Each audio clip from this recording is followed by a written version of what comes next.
මේ වාතාවරණයෙන් නැව් ගමනාගමනයට ඒ වගේම ගුවන් යාන HNBF லீசிங் குறைந்த வட்டியில் அதிக லீசிங் தொகை வழங்கும் ஒரு நாள் சேவை.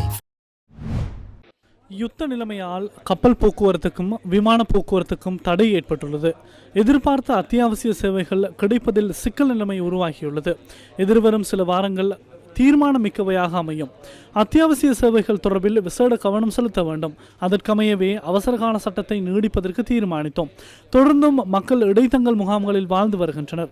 எனவே அவர்களின் வாழ்வை மேம்படுத்துவதற்கு இது சிறந்த சந்தர்ப்பமாக அமைந்தது. மத்திய கிழக்கில் ஏற்பட்டுள்ள நெருக்கடி நிலைமையால் கடந்த ஞாயிற்றுக்கிழமை காலை தேசிய பாதுகாப்பு பேரவையை கூட்டியிருந்தோம். மத்திய கிழக்கில் ஏற்பட்டுள்ள நெருக்கடி நிலைமை தொடர்பில் இதன்போது விரிவாக ஆராயப்பட்டது. பூகோள அரசியல் மற்றும் இலங்கைக்கு யுத்தத்தினால் ஏற்படும் தாக்கங்கள் தொடர்பில் ஆராய்ந்தே சகல தீர்மானங்களையும் எடுத்துள்ளோம். யுத்தத்தினால் எமது நாட்டுக்கு ஏற்படும் பாதிப்புகள் தொடர்பில் நேர்த்தியான முறையில் ஆராய்ந்து அதற்கான நடவடிக்கைகளை எடுத்துள்ளோம். அதற்கமையவே தீர்மானங்களையும் எடுத்துள்ளோம். நேற்று காலையும் தேசிய பாதுகாப்பு பேரவையை அவசரமாக கூட்டியிருந்தோம். மத்திய கிழக்கில் ஏற்பட்டுள்ள நிலைமை தொடர்பில் நேற்று காலை 8 மணி முதல் 2 மணித்தியாலங்கள் விசேடமாக கலந்துரையாடியிருந்தோம். ඊයේ උදේ පැය 2ක් පමණ කවුන්සිලයක් විදියට එහෙම නැත්නම් ආරක්ෂක කවුන්සිලයේ විදියට අපි මේ තීන්දුව తీරන